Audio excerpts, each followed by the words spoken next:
Saturday before the grand opening, I got there at 5 a.m. and cleaned the entire place. We're talking bathrooms, mopped, swept, vacuumed, cleaned all the equipment. And that wasn't because I had to, it's because I'm very OCD and I like things like compare and contrast, kind of like this is phenomenal because you guys just have a white and a black and a color. And that for me works really well. So like the gym is black and white and it looks really great and I like that, but like I like things clean. I like things very organized. Yeah. So yeah, black can show that dust real fast. Oh yeah. So like instead of cleaning the gym on like a Friday night like a normal person would, I woke up at 5 a.m. because I know people are gonna be in the gym Friday night and make it dirty. And so like I'm just gonna make sure it's as clean as possible for the grand opening. So I worked my butt off for that and just made sure it was clean. So I'm always either cleaning or calling people or whatever I can do. The black though, the best social media posts, you know. Yeah. Best lighting. Best lighting. For sure. The aesthetics of the place. And it's super cool because if you go to the building and you actually drive up to the building, it just looks like a regular like corporate gym. Like, oh, it just looks like a regular building, like a title company belongs here. Mm-hmm. And then you walk in and see the honeycomb lights and everything's in black and you're just like, whoa, that's a lot different than what I expected it to be, which is really cool. And I like people's like that kind of the wow factor of like, you're like, this is not what I thought it would be. And then you walk in, you're like, holy crap.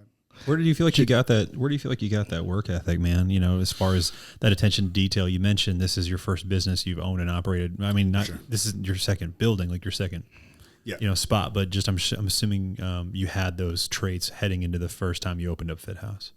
Yeah, it was. I'm gonna say my dad was probably a huge factor in that. And I remember being like a kid, and I was like, hey man, I want a new skateboard because I was into skateboarding, loved it. He's like, that's cool. There's a mound of dirt in the driveway that needs to go in the backyard. Like you can get a skateboard and you're done with that. I'm like, all right. So like I understood how to work. I'm a very good worker. I always saw it in another life. Like I would be a great soldier because I'm very athletic. I'm very driven. I'm very focused on that type of stuff. So I think that'd be something I'd like to do. But, process oriented, maybe. Yeah. Yeah. The work ethic is that's just something I've always been built into. I don't know if that became from my father, it's just in my genetics or what, but I like progressing myself better. And that's why I enjoyed fighting. That's why I enjoyed business. Cause like fighting is athletics. Like I'm athletic. I've always been good at like lifting weights or running fast. I've always been praised for that stuff. So I've always like enjoyed that stuff. And then business came along and I'm like, I have no idea what I'm doing. Like I'm not a business person. I never was. But just learning how to do the process of signing up members, learning how to do the business of marketing and sales. And everybody's like, oh, how's the gym business? I'm like, I'm not in the gym business. I'm in the marketing and sales business. That's an Alex Mosley quote. And it's really true because like if nobody knows who you are, you can never sell anybody. Mm-hmm. So like I could personal train all day and make no money if nobody knows who I am. But if you're into sales and marketing and get all that taken care of, you should be doing pretty well. So yeah, I'm doing a lot of research on that stuff. Speed it up quite a bit because, you know, you have to rely on, especially as a trainer, a lot of people rely on word of mouth from the results they get their clients, right? Mm-hmm. And just let that client base organically grow. But if you're doing a phenomenal job, why not tell as many people as possible through the form of advertising and speed up that process? Yeah. Mm-hmm. I saw an Instagram thing of Grant Cardone the other day. I mean, it was Grant Cardone. He's a billionaire real estate guy. Mm-hmm. And he was talking to a guy who's a billionaire too. And the guy's like, why do you always show off your jets? And why are you so flashy with this and this? And he's like, and Grant Cardone's like, why are you not? Like, why don't you like brag about the stuff you do? Like you're working your butt off to like show people how to live this life that you have. Why don't you show it to them? He's like, I guess it's a good point. Yeah. Celebrate your wins. I mean, it doesn't have, obviously, for sure bragging has a negative connotation, but it's just more of like, hey, you worked hard for that. Celebrate your wins. For sure. Like if you win a fight, like I'm not going to go brag about winning a fight, but I'm going to make a post that says, hey, I thank you for everybody who did this. I'm very appreciative of that stuff too. So like, bragging isn't always bragging. It's actually just being appreciative of the process that you've been through. No doubt. Yeah, you can't really dictate what other people's motivations are. You know, like my motivation when I was, 20 years old or 22 years old used to be like cars. Like I'd look at a car and be like, that's cool. And as I got older, I realized I don't know anything about cars. I'm not super motivated by cars. That's not it. But during the time that I was motivated by it, it helped me, it willed me to work harder and basically be more disciplined during that time. So yeah, I think it's important. And I mean, it's always easy to tell who are the people that are like-minded by whether they're shitting on something like that, online, because there's lots of those people out there. It always says more about them than it does about the person they're talking about. For sure. Right. There's always a quote that says, nobody doing better than you is ever going to look down on you. True. Nobody working out in the gym is ever going to hate you for walking in the gym trying to improve yourself. No business owner is going to be upset that you opened a business. They're not going to look down on you for that. They're going to be like, hey, great job. we know what you're going through. Yeah. You know what I mean? So people who always look down on people are always use the people who aren't doing as good in life as they want to be. Yeah. Yeah, they're throwing stones at a glass house. Yeah. You know what I mean? For sure. Vanilla Gorilla, man. I know you've had to have answered this question many times, but I don't know the answer. Okay. How did that come about? Yeah. So we were talking about earlier, I was training at Jason High and Elsie Davis's place. For our listeners, who are they? Jason High is a veteran of the sport. I mean, he's still around. He's fought in the UFC. He's fought in Pride. He's fought in One. He's fought in everything. He's one of those people that have been around for a long time. Elsie Davis is also one of those guys that fought in Bellator and all kinds of stuff. They're very veterans of the game. So I'm training at their gym, and I just cut to 155 pounds for my amateur fight, which 155 pounds for me is not a fun cut whatsoever. Won the fight, started eating a little bit more, and the way I'd cut, like afterwards, my body was so just jacked up that like I went from 155 to 198 in a matter of like a month. And we're not talking like, oh, I had a buffet and I'm just a little bit fat. Like we're talking I was 198, but still had abs, still was just like pretty jacked. And my coach, Jason High, was like, hey man, you need to be on a diet or what are you doing? He's like, you look like a vanilla gorilla. And like the whole class starts laughing. And again, this is when I was training for my first professional fight. And so like all the clashes started laughing and it just stuck. And I'm like, if I can be in a ring getting prepared to fight a guy and they say the vanilla gorilla and I laugh at it, I'm like, that has to be, you know what I mean? Gets me out of nerves, gets me out of thinking about that stuff. So for my first special fight, the guy's like, the vanilla gorilla, Jason Witt. And I'm just cracking up about ready to fist fight this dude. Like, if you can do that, if it makes me kind of lose focus on that, or not lose focus, but really kind of take me off of like thinking about murdering somebody, it has to be worth something. And then it just stuck and everybody just kept using it. Yeah. I love it, man. That's like we were talking about being bouncers the other day. Like, I'm not a big dude, but like I'm a muscular guy. And the people are like, well, why'd you become a bouncer? I'm like, because no 6'4" drunk dude is scared of 5'10" me. You know what I mean? I could definitely throw a 6'4" guy out of the room, but like no drunk dude is going to be scared of me. It's not just not how I'll it's tell work. you right now that it's having been a bouncer for a long time. When people are drunk and being idiots, it like literally anybody could take care of them. It's not a hard deal. Yeah, but the ears don't help. Yeah. Drunk guys gonna see my ears and be like, I'm not going to mess. him. No, Drunk guys will be like, I don't care, I can take him. Yeah. Like, not happening. Yeah, and then they swing and miss, and then it's night for them. Is that kind of always been your experience? Like, I'm serious when I say this. I personally never grew up in any kind of like culture. Like my friends, no one ever fought. Like no one I was around me fought. Kyle and I talked about this the other day because him and his friends got fights all the time. Yeah. And I was like, man, I don't know. Is it true that, you know, I've asked other UFC fighters that people know that you fight in any capacity. It's like they want to measure themselves against you, especially if they're at a bar and they've had a few, right? But you're saying like if they see that that you have like, you know, that you've possibly, you know, had some wrestling background with your ears, they're thinking, oh, this is somebody I want to go against. Like that's actually like a calling card for a fight. It's just ignorance. Ignorance is bliss. You know what I mean? Like, go take a jiu-jitsu class. Just one. Go to the actual like sparring class, live rolling. See if you can last one round with anybody with a brand new white belt. See if you're gonna be exhausted. People for some reason want to test themselves. Alcohol definitely has a play in that. They want to see what they can do, which just makes zero sense to me because you've never done anything remotely close to your entire life. Like, why do you think you can fight? Like, what experience you have of you fighting would show that you could beat a person who has a blue belt or even a UFC fight or anything? And like, what in your head makes you think that that's a possibility? That's what I mean. I'm like, it's just like that'd be like it should be the opposite, right? For sure, you would think, but alcohol plays a different story. Did you say you're 38? I am 38. Yeah, so you're the same age as me. Yeah. Did you graduate in 2005 from high school? Yep. Yeah. So growing up, like there wasn't, you know, where I grew up, there was no jiu-jitsu around. Like people weren't really training in that way. And I think when it was a Stephan Bonner fight in the UFC, because I kind of looked at that as like, oh, like shit. 21? Was it 21? Sorry, so 2001. Oh, I think it was somewhere around there, if I'm not mistaken. I thought it was later than that. But anyways, like fighting just wasn't as prevalent back then. I never saw anybody that had cauliflowered ears in high school or even like the couple years after high school. It just wasn't like crossing my mind when I was being a shithead at that age that I could just absolutely run into a buzzsaw of a guy that was like, but by the time I left college, I definitely realized that. I'm like, I'd met Zach, I'd met Mike. I was like, oh, there's guys out there that are like killers, dude. Sneaky. You can't just like run around and be an idiot anymore. And the really, problem is, like, too many people train. Zach Cumming is the nicest person in the entire world. Oh, he really is. Yeah, that guy wouldn't hurt a fly. Yeah, until he like double legs you, picks you up, and like puts all his weight on. You're like, this is a terrible idea. It's bad idea. I trained for 17 years and I'm still getting my ass whipped by him. Like, Yeah. what drunk guy thinks that's going to be okay or is going to work out in his favor? Yeah. You I just feel like this is totally out of my ass, but I feel like there's got to be less kids, younger kids now, just getting in street fights.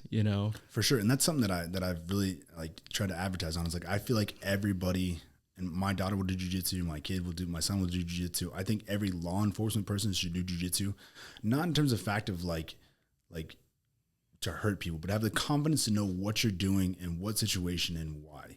You know what I mean? Like most jiu-jitsu guys are very disciplined because we've been through 1,000 rounds of people strangling us to death. Like, so we're comfortable in that. We understand that. We're confident in that. So like, there's a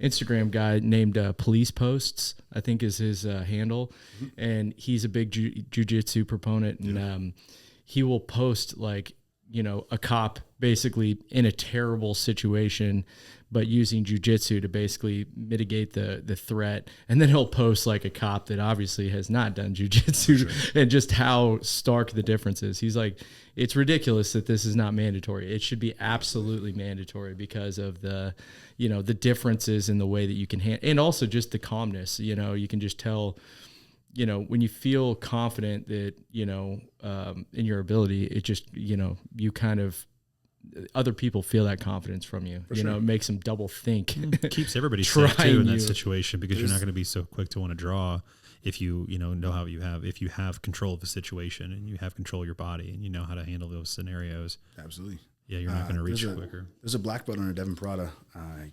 J Tip is his Instagram. He's a police officer. A couple years ago, he went viral for he was in a situation where the guy was like trying to fight him, and he was in his police uniform, I believe. I think the Gracies did a whole video of it of like what he did right and what he did wrong. Cause like he literally just walked with the guy, double legged him, picked him up, put him nicely, knee on chest, went to Kimura, like textbook perfectly. Like the easiest thing, wasn't mean to him, wasn't even like hit him hard and do anything, put him down nicely. But it just shows like he's a black belt in jiu-jitsu. He's very calm. He's very collected. He can very like manipulate the situation without actually like hurting people or killing somebody or anything of that sort. So like, it's really cool to see that being applied to like the police officers and stuff like that. Public service, like it's, that. For sure. It's also wild to watch you guys that are really good at jiu-jitsu, because it seems like the better you get, the less you seem to care when you're actually doing it. Yeah. You know what I'm saying? Like you Sure. you watch somebody who's really high, or like, the jiu-jitsu worlds that happen, and those guys are going out there, they're rolling on their back right away, and they look like they're not trying. Yeah. Like, oh, you pulled guard great. Yeah. Yeah. And it's just, it's a crazy sport in general, Jiu-jitsu is different because like you have different types of game. Like I'm a pressure fighter. Like I'm going to double leg you. I'm going to smash you. Like, or you have people who are like guard players who do sweeps and stuff like that. So it's very interesting. And then you get so many black belt versus black belt. It almost gets boring because like this person can like take away this advantage. This person can take away this advantage. Like sometimes in the world, you're like, it's like stalemate. You guys are just sitting there doing nothing. It's like a defensive battle in another sport. You know? That's like, they're so good. It's like, you can't do anything for them. So it almost gets boring, but yeah. Did you grow up wrestling? No, man. Really? No. Yeah. I was going to ask what came naturally to you as a fighter, right? And then like, what did you really have to work on hard? Athleticism obviously came natural to me. My uncle was a professional boxer and kickboxer, so that helped. My dad was a notorious street fighter, like biker. He passed away, but he was like literally like a Hell's Angel type biker, and so he was notorious for street fighting. So fighting, I guess, is kind of just in my DNA in a sense. I just had the discipline to add the discipline to be better, to like actually progress in the sport. Like my uncle was a boxer and kickboxer, but like he'd do heavyweight because he wanted to have donuts in the morning before his fight. And I'm like, that's not what I want to do. So like I just had the discipline to just really stick to it. And like, and it wasn't even like, it wasn't even the fact that I wanted to do it. It was just like, I fell into it one day. One of the guys across the street was doing strength conditioning. And he's like, hey, go check this place out. And I started training at Bill Brown's in Kearney on that day. Like literally that day I went and worked out with him, and I didn't leave for a couple of years. And like, I just kept training and kept training and kept training. And my mom hated it. I sat down with her one day. She's like, hey, if you get in a fist fight, if you fight or you get a tattoo, I'm kicking you out of the house. And I was like, cool. I got no tattoos. I got to fight next week. But yeah, so I started training with him, and it wasn't like I just went to learn fighting. It wasn't like I wanted to beat people up or want to learn fighting. It was just something that I felt made me progress more in my life. It was something that like pushed me to be better, and I just enjoyed it. I just kept going and kept going. And then my mom one day went to the zoo, and we came back, and I was like, hey, I got mitts at 3 o'clock. I'm going to go hit mitts. And she actually went with me. And this is the first time she'd actually watched me train or do anything. And we get done. She's like, you look so happy. Like you just enjoyed everything you were doing. It wasn't like you were beating people up or getting beat up. You just did mitts with Bill, and you guys were both having fun. She's like, you actually love this. And from then on, she was like very supportive. She still drank quite a bit before the fights, but hey, she's very supportive. She's very supportive. A lot of times when you find like that, something in fitness that you've never done before, it kind of opens your eye. Like I imagine any kind of mixed martial arts training, once you start in on it, you're like, oh my God, there's so many things I could be better at, and it becomes like addictive because you're trying to, get a better belt, you're trying to get better at sparring or, boxing, you're trying to be better in the ground game. And I could see how that could be like super addictive. How long did you do? It's also very frustrating. Yeah, it's also very frustrating. 17 years. I started when I was like 21, 20-ish. Yeah. Like I didn't lift weights until I was 19, 20, until I got out of high school. Like I came out of high school at about $130, soaking wet, like not a big dude at all. When did you start at Bill Brown's gym? I was going to ask you, what was the age? I was 21. Okay. Yeah. 21, man. That's a fun age. It's like it was interesting because you're that kid that drank a bunch, drank and drive, acting stupid, just doing stupid shit, and fighting gave you discipline. Like I'd probably be like, I hate the cliche of like, I'd probably be in jail or dead or something stupid, but like I might have been, you know what I mean? Like fighting just gave me the discipline. I didn't have a lot of discipline when I was a cocky 21-year-old kid who thought nobody could beat me in the world. And then I lost my first fight, and I was like, that might've been the thing that really kickstarted my career, is like, well, I didn't think a 21-year-old, I can't lose. Nobody can beat me. And then I lose in a fight, and I'm like, okay, I remember that. I literally to this day. You're saying this was a sanctioned fight? Yeah. Okay. Yeah. I lost my first sanctioned fight. Yeah. And I was like, because I'd only, like, to your point earlier, I've only been in like 3 or 4 street fights. Like I fought the kid across the street from me who was bigger than I was, probably like once or twice a year, just because he was kind of an asshole, but he was always bigger than I was, and I beat him up every single time. I actually broke my hand fighting him one time, and then I had a cast in my hand, and then he tried to fight me a couple weeks later.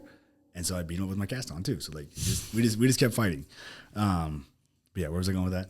Oh, you were just saying how you lost your first professional fight, or not professional. I'm sorry, but just first sanctioned fight. Yeah. Yeah, and I remember driving home. It was from St. Louis, and I'm in the backseat of my car. My mom and dad are driving us home, and I'm just in the backseat, and I'm like laying down, just physically exhausted because I'd given everything I had. Because you have no idea how to like prepare yourself or calm yourself down. You just go in your first fight, you're like, I'm gonna murder somebody. Didn't work out that well. So I'm in the back seat, and I'm just thinking, like, looking out the back window, just driving home, being like, how did this happen? Like, where did this go wrong? So like, I think I was back in the gym like that Sunday. I think I fought Saturday. Maybe I was back in the gym Monday and just kept going and kept training and kept training. And it wasn't even like I thought about it. Like it wasn't like I was frustrated because I wanted to get better. It was just, this is all I wanted to do. And that's all I wanted to do. I just noticed that it helped me more disciplined. I quit drinking. I quit going out to bars as much. Like I lost a lot of friends. I lost girlfriends. Like, hey, this is what I'm doing. If you don't like it, there's the door.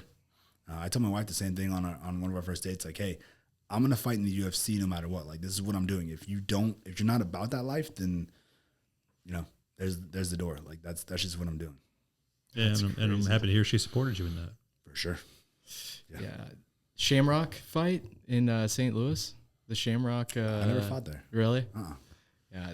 Finney's gym. Finney's. Yeah. Finney gyms. I trained at Finney's. Was it Finney's gym? It was Matt Hughes' gym at the time. Yeah. So like I spent, on the other side of the river. Yeah, Illinois. Yeah, I spent 3 months over there. My uncle, who was the boxer, I worked for him for an ice company at the time. I was like, hey man, I'm gonna go do this for about 3 months, and so he gave me the time off, and I lived in their dorm for 3 months. I spent every dollar I had. My girlfriend at the time came up and see me. She's like, you want to buy dinner or something? Like, I have no money. Like, I don't even know how I'm going to get home. Yeah. So like I spent 3 months there just working my ass off and training there. So it was a fun place. It was cool because I never went to college or anything. So like I got the dorm room experience out of that.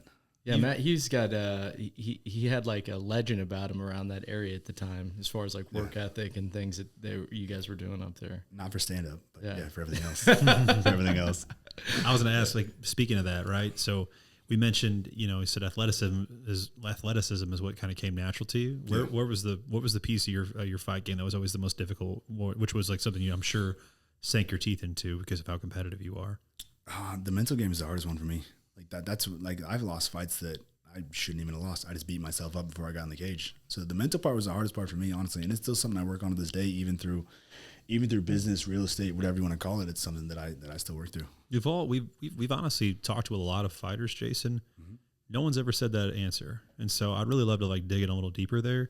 What is it about the mental game that makes it so difficult? You know, the demons with yourself. You said beating yourself up before the fight even started. What kind of goes on in your head there? Yeah, for sure.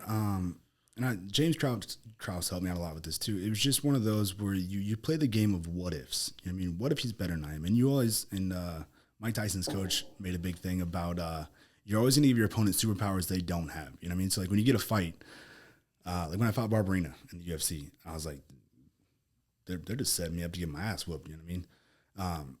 And so the mental part was the hardest for me. It was the what ifs of like, what if he's better than I am? What if I'm not prepared? What if I'm not this? What if I'm not this? What if I'm not that? So that really played a huge part in me, and that was something I had to struggle to get over. Like I could train double legs, I can fist fight all day long, but like believing in myself and the work that I was doing was really, really hard for me. It really was something that I really had to work on. And James is one of those people that helped me out. He sent me on a lot of positive podcasts and stuff like that. The Secret, I don't know if you guys ever heard about that. Is one of the greatest books or movies I've ever watched. That helped me out a lot just in terms of positive thinking. But yeah, just the unknown, the confidence of that stuff. Well, really, dude, was really something that weighed in on me. I mean, I grew up wrestling, and so I kind of have an idea is like doing one-on-one sports like that is kind of a different deal, and especially when it's contact. Sure. But like then kicking it up a notch to where it's like, oh, I can now get knocked out doing this, and there's big people, and there's a lot of people watching. Yeah.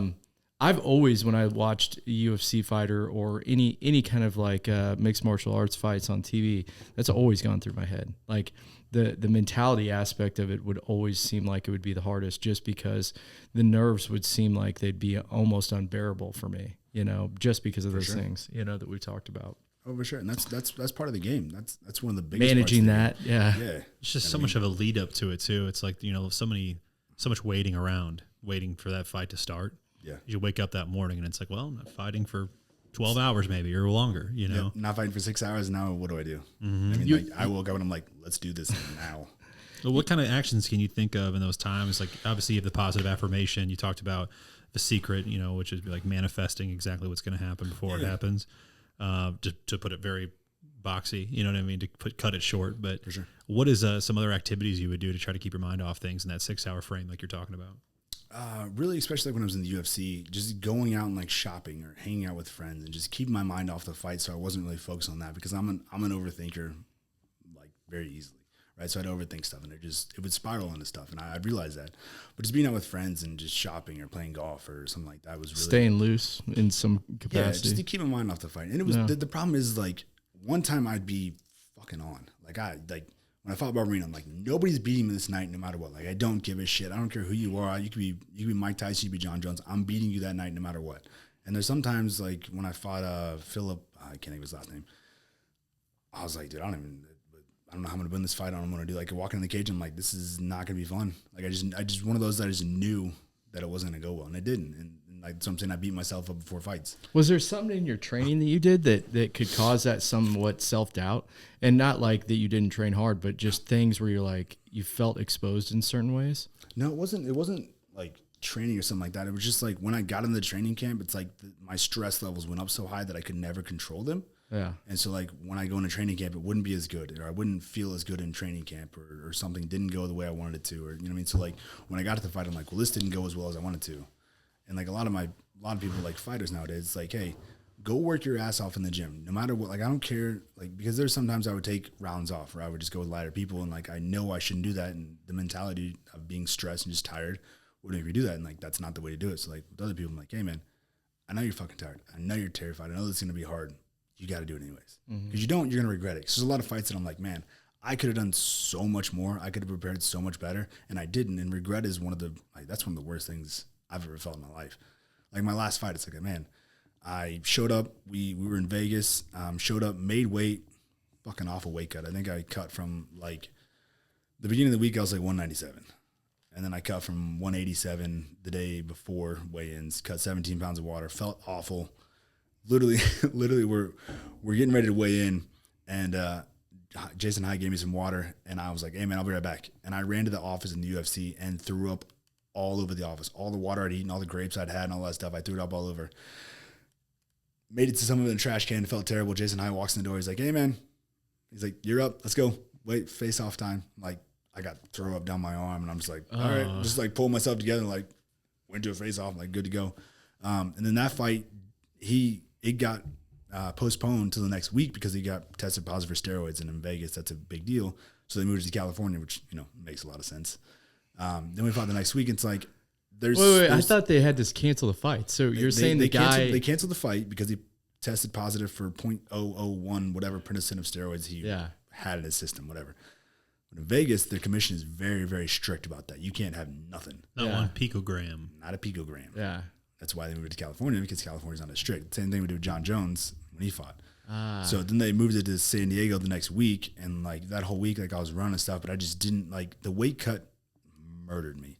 So I'd have to cut. I only cut 5 more pounds for the last weight cut, but like at that point, I was just so beat up and mentally tired from the week before that like I couldn't bring it back, and I got knocked out clean cold, and that was that's kind of shitty, dude. Because it's like that was the final fight. Yeah, you're basically peaking, and also like for anybody listening that's not done a weight cut like that, they're absolutely brutal. Like, it's the worst thing in the world. I've never done a weight cut that's that extreme in one day, but God, dude, I mean, how long are you sitting in a sauna when you do that? We didn't do sauna. We did hot tubs and like a hot bath. So like we did the easier version. I would say 100-mile road, 10-mile mountain. We took the 100-mile road just because it was a little bit less on your body. So like I would sit in a sauna for 5 minutes, break a good sweat, and then I go sit in the hot tub for an hour and a half. We're at the Institute, so like it's pretty comfortable. I can have my hands out and whatever. And then I would just sit in like some sweats for 20 minutes. Depends on the day of. I mean, I still had 7 pounds to cut, I think. So like I had to sit in and we had woke up like 5 a.m. All of us woke up 5 a.m. just to get me prepared. Sitting in the bathtub, cut some pounds, checked it again, got back in, checked it again, got back in, checked it in, got back in, checked it again. Like this time, like just getting out of the bathtub was a feat. What I mean? Like just trying to get myself, pull my shorts up. Like I'm sitting here butt ass naked, just like, just help me do something. I mean, so like it was one of the hardest weight cuts I ever had. That's brutal. It was rough. So after that fight's over, you make a hard decision of the retirement. That was after how many years fighting? 17 years. What made you want to hang it up? It wasn't a hard decision, man. It really wasn't. Like I know that sounds weird. No, like I shouldn't even have said hard. No, you're good. You're good. It wasn't hard. It was. I should have been out of the game. I think a little bit before that. I think that should have been my last fight. That was good. Like I said, I'm 38 years old. I retired when I was 36, and I think I was never going to be a UFC champion. I was never going to go here or here, but like I just wanted, my goal was to be in the UFC, win a couple fights, make a little money. That was my goal. I did that. So like when I did get knocked out, I'm like, hey man, I gotta live another 40, 50 years at least. Like I want to be able to write my name when I'm 40. So I retired. I'm like, this is it. I'm done. And I had a lot of not a lot of pressure, but like my in-laws didn't like me fighting at all. They didn't want me in fighting. They hated me fighting. So like that helped out a lot. Just like, hey, I don't need to do this anymore. So retired. It really wasn't that hard for me. I kind of wanted, and for the past 2 years, I lived a normal life. Like I wanted to live a normal life. I know that sounds weird too, but like I didn't want to train 6 days a week, twice a day. I didn't want to eat super healthy. Like I wanted to go play golf. I wanted to go do whatever I wanted to do, just live a normal life. And then I realized that shit sucks too. That shit's awful. Drink, do whatever you want to do. It wasn't for me either. So like for the past 2 years, I was almost like in like a weird state of like depression. Like I didn't know what I wanted to do with my life. It's like purgatory. Just like where do I go from here? Yeah, for sure. And I was still running the business. I was still running Fit House when it was at the old location. Before I had my daughter, I played a lot of golf. Like I became obsessed with golf. And we were talking kind of how earlier, like you get frustrated when you're a white belt, you get frustrated here. And like, I don't remember what it was like to be a white belt. I don't remember what it was like to be a blue belt. I just remember I loved doing it. And it just happened as that went along.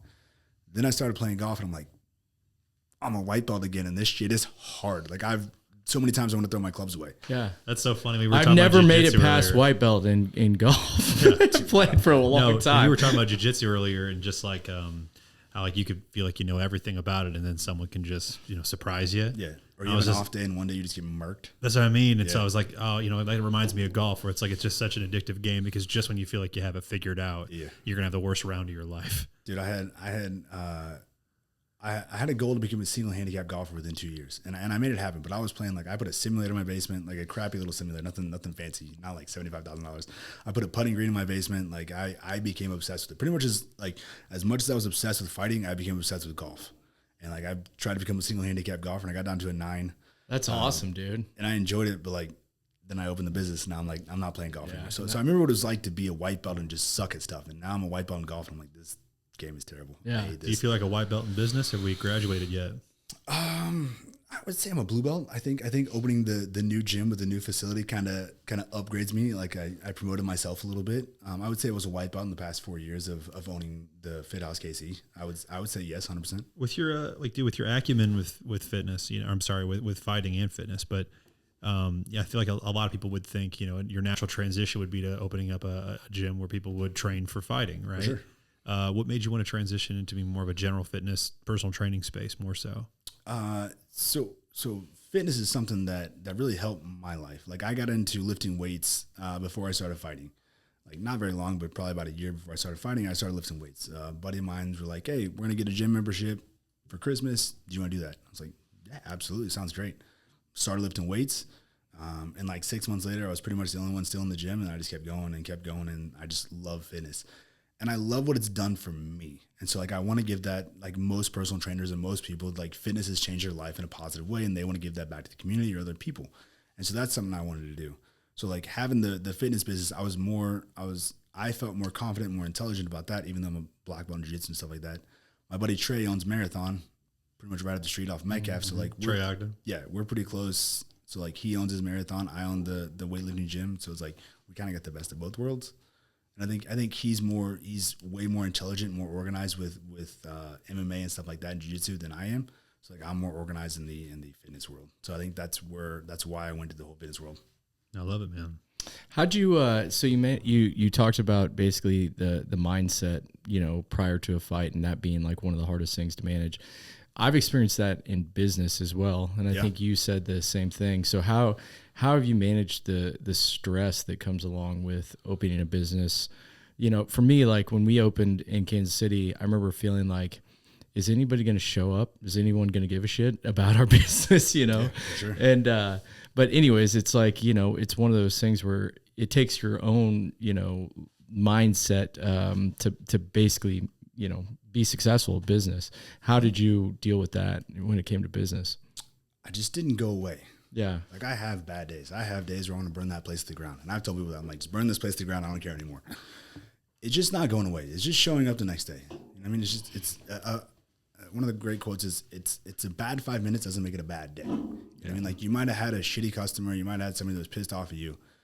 Don't let that ruin your day. You know what I mean? I might've messed something up or I didn't do this right, or heck, the first week I had the new building, the office's floor, the whole floor seat moved about half an inch, and I just spent like $5,000 to fix the floor. I'm like, dude, what? Like, how am I gonna do this? And I just did it. And I just kept moving, and I never. How stopped. did the floor move? I'm like so perplexed. Settled. I guess since we had a bunch of lifters, like a bunch of lifts to do the lights and stuff like that, it must have just like settled a little bit because there was so much weight on the floor, I guess.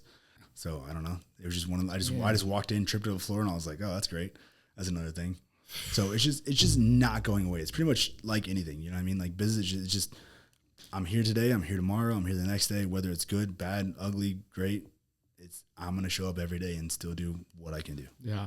What's the Rocky quote for this? It's not about how many times you get knocked down, it's how many times you get knocked down and keep moving forward. That's how winners are made. That's right, man. Dude, hey, You're a coward. some of the best quotes of all time is from that. Hey guys, I'm going to take 30 seconds just to say, if you haven't already, we would love for you to support the show. This is not a podcast that we try to make money off of. It's 100% to support our local fitness community. If you like to support local fitness and you are somebody who likes to support that, we'd ask you to support it by supporting the show. Just give us a like, give us a comment, give us a share. It all helps. We appreciate you guys so much for listening. Let's get back to the episode. Fit House. Let's just talk about that. I'm in. You guys just moved into a brand new facility. You talked about Looks some growing beautiful. pains. Yeah, it's absolutely gorgeous. Great work. And I know that you had to work really hard to get it open and get it looking the way it looks now. Yeah. And a lot of unforeseen circumstances happening along the way, whether it be the bathrooms, moving plumbing, the floor, like you were just saying. That was from this gym, or is this from the That's first one? just from this gym. That's what I mean, man. Damn. And and with you guys buying the building, that was something that, like, you know, all that slows down your progress of being able to bring money in and bring members in, right? Because you're not so proud to show it off when you're still a work in progress and you're still in a construction zone. Yeah, for sure. We were fortunate enough to have the gym already built there too, so like that helped. We had equipment and stuff to work people out in, so we'd still work out there. But it was difficult. That's to say the least. There's a lot of work to put in there. How does the setbacks that you've had in business to this point compare to your setbacks that you had in your fighting career? They're the exact same. That's one of those mentality things. Like I also got a $4,000 check stolen out of the mail too. So it's like I feel like I've been through the ringer through business already. Like I've had floors break down. I've had checks stolen from me. I've had to pay this. So like I feel like I've been through the ringer in business already. So I feel like that's why it gives me a blue belt in business. They're very same though. It's just showing up every day no matter what. I mean, you're going to have bad days. You're going to have good days. You're not going to want to be there. There's days I don't want to go to the gym at 5 a.m. Like whether to work out or just to train people or just even show up and clean the gym. Like I don't want to. I get it. But no matter what, you got to show up. I mean, especially when you buy the Do it building, anyways. You got a mortgage on your hands. You don't have a choice. Mm-hmm. So I mean, you just show up mentally no matter what. That's the hardest part. Yeah, man. I've been trying to pound the table to show up to be our next tagline for our business. It's true though, man. It's my tagline is nobody cares, work harder. I love that one. That one. Were you like this in when you started training MMA? When you got into it, did you get to the point where you had days where you're like, fuck, I don't want to be here. This is a lot. You know, I'm kind of ran down. But then the longer that you do it, you eventually get to the point where it's like, if I don't go, I feel like shit. You know, for sure. That's kind of how business is, you know. Business is like one of those things where it's like, you know, you do it so much and you work on something for such a long period of time, you get to a point where you're like, dude, I don't want to do this anymore. But then you push past that and you do it a long enough period of time. And it's like, if I don't check on my business, if I'm not working on it once a day at least, then I feel like, what the hell is going on? Yeah. Yeah. I still driving down 470 to go to Lee Summit. I'm still like, fuck. Like I don't even train, but I've driven to Lee Summit so many times to go to Glory and train. I'm like, this road is just not for me anymore. I don't want to drive down this road anymore. Yeah. But you know, it's one of those things. Yeah, that's fun. Yeah, man. So what's the future look like for Fit House? Obviously just had the grand opening on Saturday. I'd like to get the membership up to about 250, 500 people, which a lot of people think is too much. But if you look at a Genesis that has 17,000 square feet, they have to have 35,000 people or 3,500 people just to make payroll. So I think with that, it's just grow that to a good business model to have like 250 people in the gym. It's a membership based gym. That's really what I'd like to do. At the other place when we had Fit House, we had trainers, but if we lost a trainer, we lost. Sorry, it's all good. Lost a certain amount of money. I do that all the time. So like having members in the gym is definitely a way to help that out, and that's kind of the future of what I want to do. Yeah. We recognize that, you know, your gym I'm sure very welcoming to all walks of life. Mm-hmm. But if you could really narrow your focus and say who Fit House is for, who do you envision when I ask you that? Yeah, so with the grand opening, we had a radio station that asked me kind of the same questions. And my wife told me that I have a boutique gym. And I'm like, first off, no. I get it's a boutique gym, but like I think a boutique is like a little women's store full of clothing. That's what I think a boutique is. But I guess it is a boutique gym. we have a lot of Johnson County moms. We have a lot of like diversity to that. I would like people for myself. I would like the athletes. I would like the strength conditioning for like fighters. I would like strength conditioning for like baseball players or athletes or stuff like that. That's what I would prefer to do. Yeah, that's not what you get, but we would like, it's more of a strength conditioning boutique. Yeah, people to perform better. Yeah. I'm with you. Yeah, pretty much. And the good thing is we have one of our members now is, she messaged me when we first opened the gym, like when we first started renovating. She's like, hey, I'm looking for a bodybuilding gym and a CrossFit gym at the same time. And I'm like, hey, man, I can't build much more than you're asking for, because we have a whole like upper body section that has bodybuilding. Then we have a whole functional area in the middle. Then we have a whole lower body section in the garage side too. So we have a whole like setup for the entire gym for everybody to be in there. So yeah, you have, looking for. You know, for people that haven't seen Fit House, you guys have a huge selection of functional equipment, ski ergs, echo bikes, rowers. 5 ski ergs, 5 rowers, 5 bikes, we have 3 curved treadmills, 2 regular treadmills, an Aerodyne bike. Will you guys be doing classes in there as well? We will, yeah. Jeff likes an echo bike. He threw up in my backyard off an echo bike and went home one time. We had an echo bike challenge. I about passed out. 25 calories for time. Was it 25 calories for time? It was 20 calories, and I did it in 17 seconds. Oh, wow. Ooh, throw down the... But you said it was 25. If it was 25 calories, it's like I wouldn't have made it. Yeah. Like you throw 5 more calories on that. We had like a little party for like all of our staff, and for some reason we got to doing that. And for some reason Kyle pulls it out and he's like, "Let's see what you guys can do. Let's see what we got going." Anyways, my wife the next day, she was like, "Somebody threw up in the yard, Kyle. Don't get that echo bike out when we have people over." It was Dylan Smith, not me. Oh, I thought it was you. Sorry. Anyways, back to what we were saying. The selection of equipment that you have there is unique because it has, I mean, basically exactly what she was asking you. You have every piece of equipment that somebody who is training CrossFit or training in a functional way would want, but also you have the bodybuilding stuff, which, you have the equipment. And it's awesome. It's basically anything that anybody would want, no matter which way you were training. Yeah, I splurged a little bit on some of the equipment too. Like I have a really nice hack squat and a really nice leg press that are the smoothest, most full range of motion things I could have bought. They're phenomenal. I also splurged a little bit and got the belt squat, which a lot of places don't have belt squats, but I absolutely love it for people who can't put lower back problems, don't want to compound. I mean, or just somebody who wants to just lift a lot of heavy weights and use their legs. Puts in their hips, a lot stronger than your back or spine, which is good. We got that. That's one of my favorite machines that I really like doing that. Yeah. When you were making that like equipment selection, what's something that you were really on the fence about? You're like, man, and then you're like, I'm going to have to get that in the future, and you didn't get it. What's something that you're like, wish I would have grabbed if you could have? The pendulum squat. I want a pendulum squat. I'm still going to get one, but I really think I want to get one. I want one of those. It doesn't take up too much space. No, it doesn't. It's long though. It's like, I think I measured it's like 9 feet long, but it's only like 2 feet wide. It's a little oblong. Yeah. It's like something up against the wall. Yeah, I'm with you. The hack squat though is money. That's a good piece of equipment. You got the right ones first. Yeah. We have a seated hamstring curl and a lying hamstring curl, and I didn't mean to buy both of them, but I did. So it's like it's not a bad problem to have. Yeah. Now we got both. Yeah. Some awesome leg equipment, man. It sounds like for sure. That's my favorite room too. It's in the garage, so you have the whole leg section with the hexagon lights up there, and just opens the whole place up. It's pretty cool. Before you were training at Fit House, and obviously you were doing MMA training prior to that, but where were you lifting weights before? Did you have a general membership somewhere? Well, no, I did. I mean, I used to live up north, like Gladstone area, so I used to work out at OGKC. Yeah. Vince Kuzzi's gym. That's where I really shout out Vince. Started training for sure. And then when I moved down here, I started personal training at Prairie Life. And so I just worked out there. So for the past like 7, 8 years. R.I.P. Prairie Life. I know, bring it back. And the athletic club. Just that didn't last long. That was just, that was a fun summer of the athletic club. I fortunately they put $1 million worth of hammer strength equipment in there, and then COVID happened like six months later. Yeah. And so I was like, all right, there it is, another Genesis. There's only like 4 in 1 mile radius. I know, man. Gosh, dude. I'm psyched about all these local dude. The best part about this podcast is just getting to meet other people like yourself that for sure. Are investing in the community, investing in local fitness.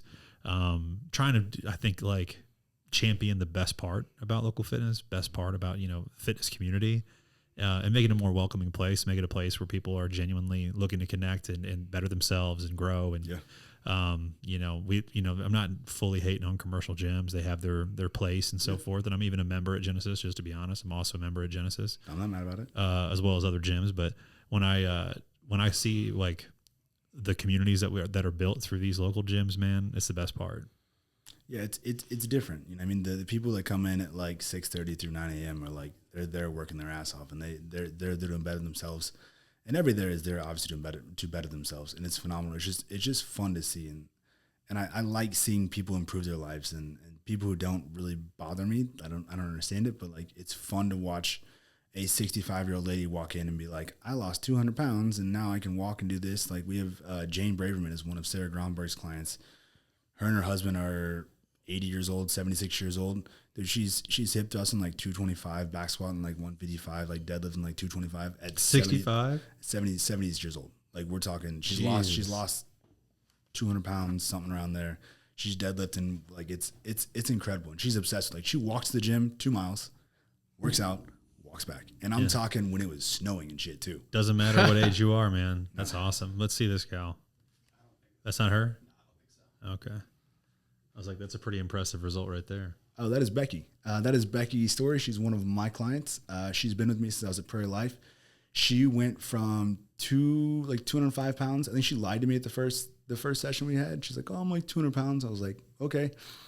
Got her down. She lost 71 pounds within, I think, a year at Prairie Life. And then she moved over to the Fit House KC with me. And then she's like, well, I'm going to start powerlifting. So she's like, I want to deadlift 300 pounds. And so I'm like, okay, well, you're going to have to eat to do that. You're not deadlifting 300 pounds and 131 pounds. It's not going to happen. So she got back up to like 145, 155, pretty lean, pretty jacked, deadlift 300 pounds. And that was her goal. She's still with me this day. She's a phenomenal. She's one of those like loyal kind of lifers that would just understood that I really helped her change her life. And like I've helped her kids change her life. Like I trained her son. Her daughter lost 70 pounds now. Her daughter was a good, probably 300 pounds, something like that.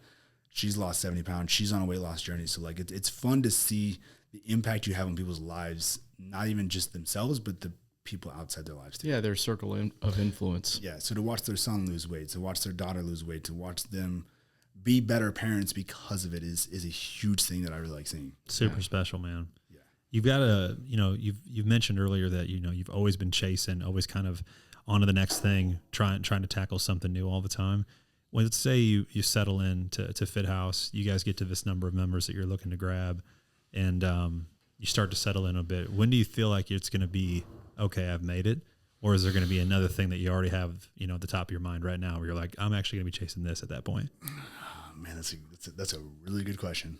Because right now I'm in the stress in the middle of the new one. So like I can't see the end game just yet. I know what the number is. I know what it is. Honestly, probably run the gym, have a couple more kids, and then play some more golf as much as possible. Yeah, man. Let's talk about that. You guys are in the process right now of child number 2, huh? Yeah. So like we said earlier, we did IVF. My first daughter, she's 16 months old, Wesley. She's adorable, the coolest thing I've ever done in my entire life. Outside, I mean, even over the UFC, over that stuff. We did IVF with her, and so that we were trying for 3 years, didn't work. Both of us got tested, and nothing was wrong, which is weird for like to go to doctors and they're like, we don't know what's wrong. I'm like, that doesn't help me at all. Thanks. Yeah. So glad I gave you this money. Yeah. Here's a lot of money for you. But we got our beautiful daughter out of that. We're going in for our second child right now. Obviously we did IVF again. So we're trying to have a little boy. We should have a little boy by November. So Christmas should be. It's exciting, dude. Christmas should be really cool. Yeah. Very much so. I'm terrified. I don't know. I have 3 kids. I don't know how people have 5 kids. Like I'm like, how do you guys have time to do anything? Because we have daycare, which saves our lives, but that's expensive too. But like, what do you? You got 2 kids in daycare. That's a really expensive mortgage. It's a mortgage. Yeah, I was gonna say that's somebody else's full time job. Right? I've legitimately I've come to the conclusion, because you get a lot of like, I mean, when you're a new parent, you're trying to suck up as much, parenting advice as possible.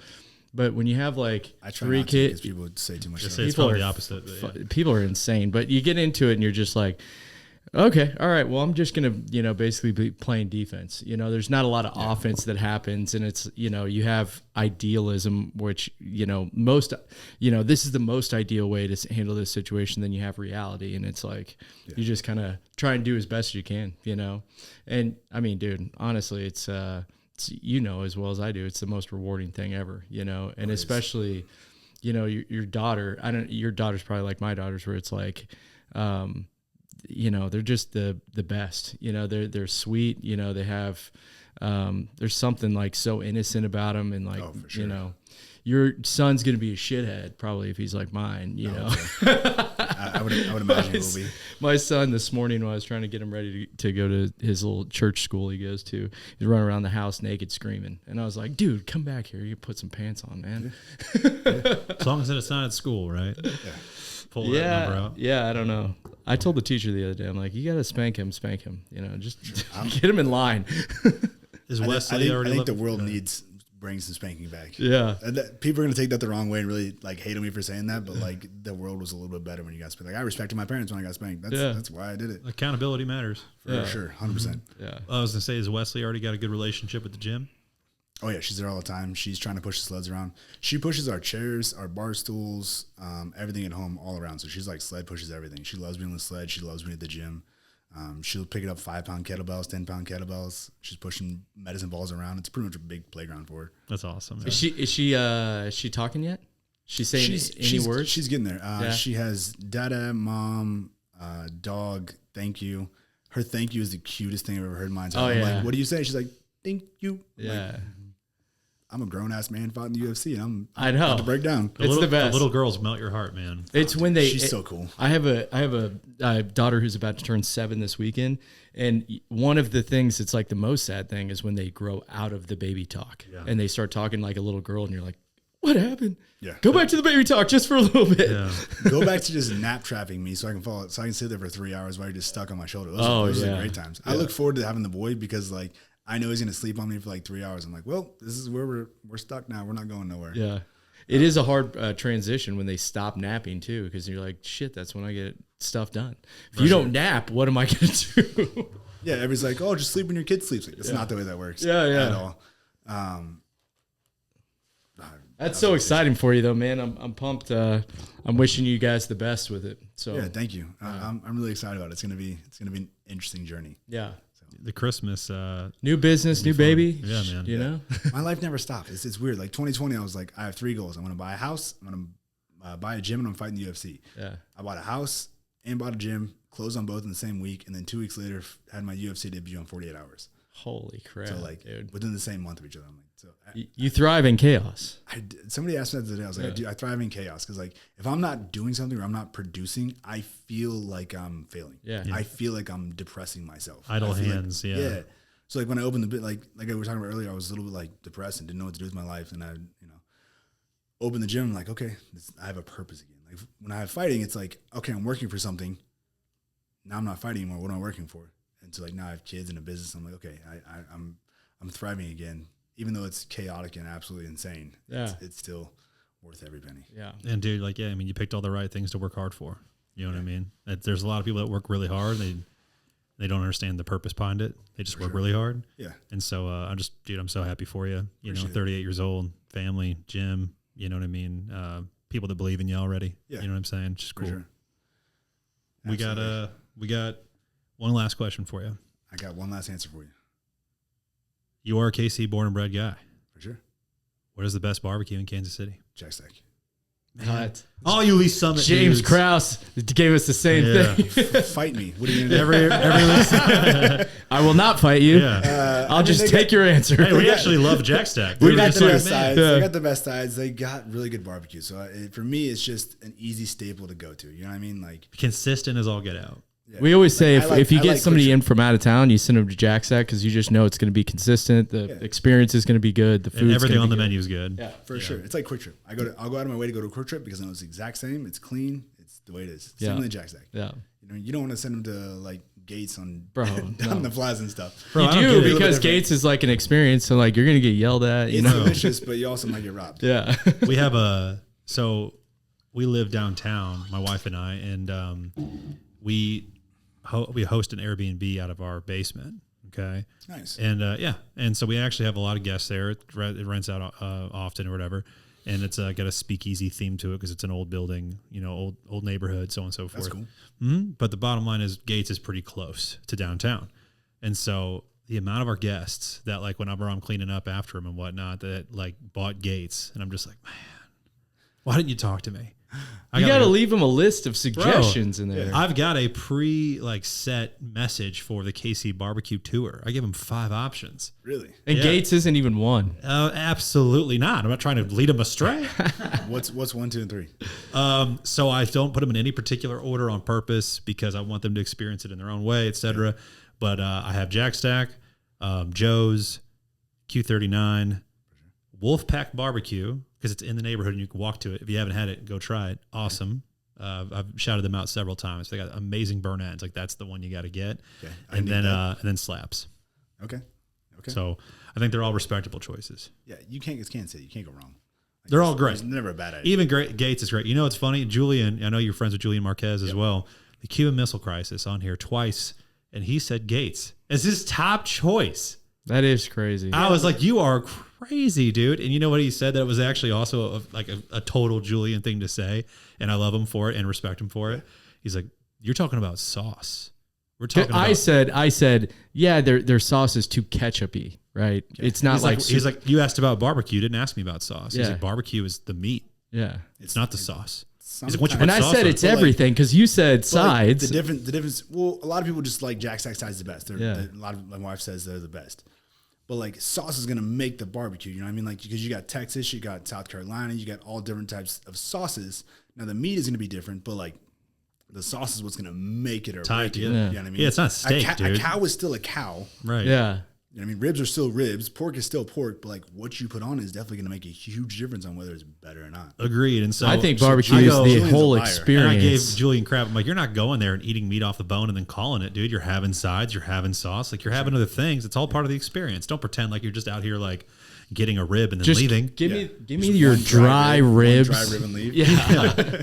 Like, dude, what are we doing? Like, you're not a Food Network analyst. What are we doing? You're obviously not from Kansas City. Yeah. He is. I'm just kidding. Well, dude, where can people find you? Where can they find your gym, find out about your gym, and follow you? Fithouse24hour.com or Fithouse24hour on Instagram. We are a brand new 24-hour, 6,000 square foot facility, 24-hour membership-based gym. All brand new equipment? All brand new equipment, brand new bathroom, showers, change room. I point that out because we didn't have those there at the time. Yeah. We also do have washers and dryers. I'd point that out because we didn't have that at the other place. We didn't have a water fountain or any of that. So we got a new water fountain, washer and dryers to make sure we have towels. And I point out that we have 24-hour surveillance throughout the entire place, inside and outside, to parking lot, inside the gym, all that stuff. Yeah. Everything's been thought of. Those pictures look really cool.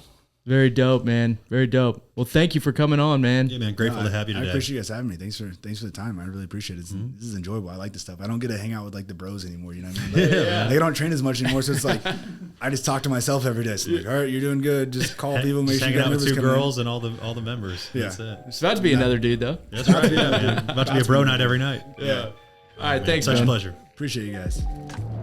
All right, guys, if you've made it this far, you've gotten to the end of the episode, we really, really appreciate you taking the time and spending your day with us. As always, we'd really appreciate any kind of support you can give to the show. If you're new to the show, we do not run ads. We do not do anything to try to collect a fee. All we ask is that you guys please support the podcast, give it a like, give it a subscribe, and give it a share. So if you've gotten this far, thank you again for listening and making us a part of your day.